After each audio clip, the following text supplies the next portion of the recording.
Selamat pagi, Ibu Nisita dan teman-teman sekalian. Perkenalkan, nama saya Philip Aloysius Angelo dengan NIM 20114-104. Saya merupakan presenter dari kelompok 1, Teknologi Informasi Bisnis. Sebelum lanjut ke materi, saya ingin memperkenalkan teman-teman saya terlebih dahulu. Materi ini disusun oleh penyusun, yaitu Cynthia Agnesia Radedimu dengan NIM 20114-114. Presenternya saya sendiri, yaitu Philip Aloysius Angelo 20114-104, dan ada anggota kelompok yaitu Gilbertus Edwiantona dengan NIM 20114-124, Patriciana Putri Jeharu 20114-137, dan ada Afrisiana dengan NIM 20114-141. Kita lanjut ke slide berikutnya, yaitu mengenai contoh kasusnya, di mana di sini terdapat permohonan m-banking akibat link phishing uang 16,4 juta rupiah RIP. Kejadiannya terjadi di Karawang. Fenomena pembobolan rekening bank memang sering terjadi di Indonesia dan dilakukan dalam berbagai cara. Namun kini aksi pembobolan bank semakin canggih akibat perkembangan teknologi dan meningkatnya kemampuan para peretas dalam dunia siber.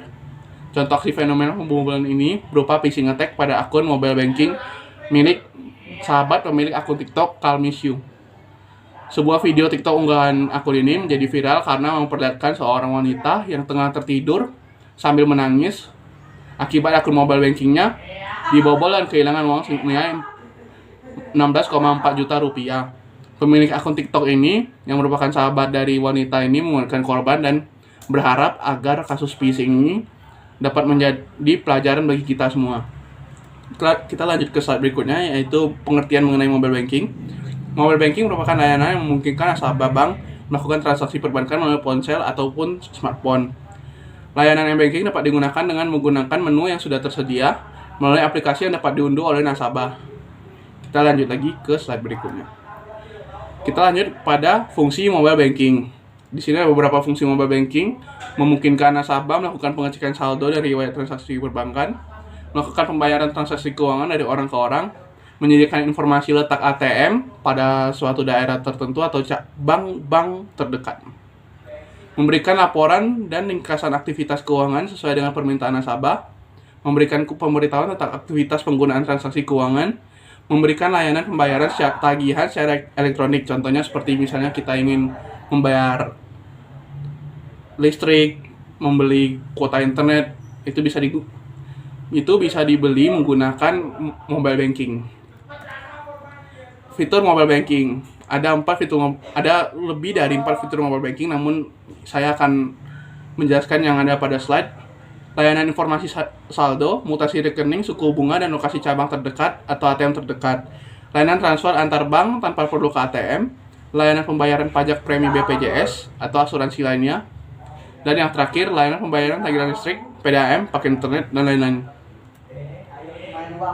Ada kelebihan dari mobile banking ini sendiri, sebab karena kemudahannya, yaitu mudah diakses kapanpun dan dimanapun, jangkauan koneksi lebih luas, dilengkapi dengan fitur yang sederhana dan mudah dimengerti oleh semua kalangan, dapat disimpulkan juga sebagai user friendly. Dan yang keempat, biaya yang dikenakan umumnya lebih rendah dibandingkan dengan internet banking. Tentunya ada kelebihan, pasti ada kekurangan. Kekurangan dari mobile banking ini yaitu rentan mengalami penipuan, smishing, yaitu dihubungi hacker yang menyamar sebagai institusi keuangan untuk menanyakan detail rekening bank. Dibutuhkan smartphone canggih untuk mengaksesnya. Dan yang ketiga, fitur keamanan melalui koneksi yang terenkripsi bisa dihack jika smartphone hilang atau dicuri. Sekarang kita akan lanjut pada penjelasan kasus. Kemajuan teknologi informasi saat ini berdampak pada berbagai sektor yang ada, salah satunya yaitu di bidang perbankan. Perbankan merupakan salah satu bidang yang memiliki peran besar terhadap pertumbuhan perekonomian di dunia. Bidang perbankan juga tidak ingin kalah dengan bidang-bidang lainnya. Bidang perbankan juga turut serta memanfaatkan kemajuan teknologi informasi untuk membantu mempercepat dan memperbaiki sistem operasional bank. Munculnya sistem online dalam dunia perbankan ini membuat nasabah dapat menarik uang, mengirim uang, membayar pulsa, dan lainnya sebagaimana di mana saja mereka berada.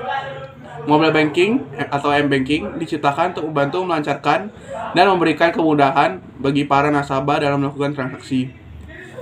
Fenomena pembobolan rekening bank memang sering terjadi di Indonesia dan dilakukan dalam berbagai cara. Motif utama pelaku adalah dengan mengambil keuntungan untuk kepentingan pribadi dan mengambil data akun pribadi korban secara ilegal untuk melakukan penipuan, yang dimana pelaku menggunakan aksi fenomenal pembobolan berupa phishing attack seperti yang dijelaskan pada kasus yang tadi. Insiden tersebut terjadi pada tanggal 13 Maret 2022. Sehingga dalam video yang viral memperlihatkan seorang wanita yang menangis karena akun mobile bankingnya dibobol dan ia kemudian kehilangan uang sekitar 16,4 juta rupiah. Mobile banking adalah fasilitas bertransaksi secara online melalui smartphone pribadi nasabah. Penggunaan mobile banking relatif lebih efisien, pastinya lebih menarik minat nasabah untuk menggunakannya. Namun pengetahuan nasabah terkait ancaman penipuan dalam penggunaannya masih kurang maksimal. Hal ini disebabkan oleh minimnya pengetahuan dan kesadaran korban terkait modus penipuan berupa phishing yang mengatasnamakan bank, serta kurang memahami syarat dan ketentuan transaksi dalam mobile banking. Untuk mencegah hal ini terjadi, pengguna, pihak terkait seperti bank dan pemerintah harus turut andil dalam melakukan berbagai mitigasi, yaitu pencegahan oleh pengguna. Yang pertama, lebih waspada dengan tidak sembarangan membuka link. Jangan sembarangan membagikan sandi atau kode rahasia terkait akun pribadi Anda. Abaikan pesan umpan yang berisi proses transaksi dan perubahan password apabila tidak merasa melakukannya. Giat mencari informasi terbaru terkait cybercrime dan domain resmi atau palsu. Sering mengubah dan menggunakan password yang berbeda di setiap akun. Pencegahan oleh pihak terkait seperti bank. Memberikan edukasi terkait ancaman merugikan bagi pengguna. Meningkatkan sistem keamanan pada produk atau jasa layanan konsumen. Gunakan sistem one-time password. Memperkuat manajemen risiko dalam pemanfaatan layanan digital.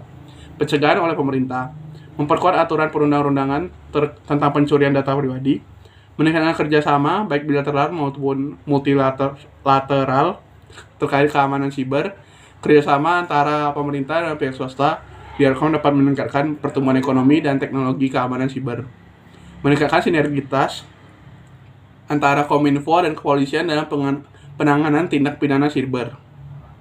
Dengan demikian, phishing attack yang berakibat keretasan sistem, data, jaringan, dan program, serta kerugian finansial dan data privasi pengguna merupakan masalah pokok yang tidak boleh diabaikan. Oleh karena itu, setiap pengguna, pihak terkait seperti bank dan pemerintah, wajib selalu waspada mengenai phishing attack dan melakukan pencegahan demi menjaga keutuhan dan mencegah data dapat disalahgunakan oleh phisher.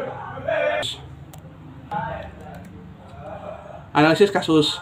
Berdasarkan kasus, kelompok menyetujui bahwa meskipun m-banking semakin dikenal luas dan digunakan oleh khalayak ramai, ini juga berdasarkan riset Populix, sebuah perusahaan, yaitu laporan berjudul Consumer Preference Towards Banking and E-Wallet Apps, edisi Juli 2022. Tidak berarti bahwa m-banking nihil resiko.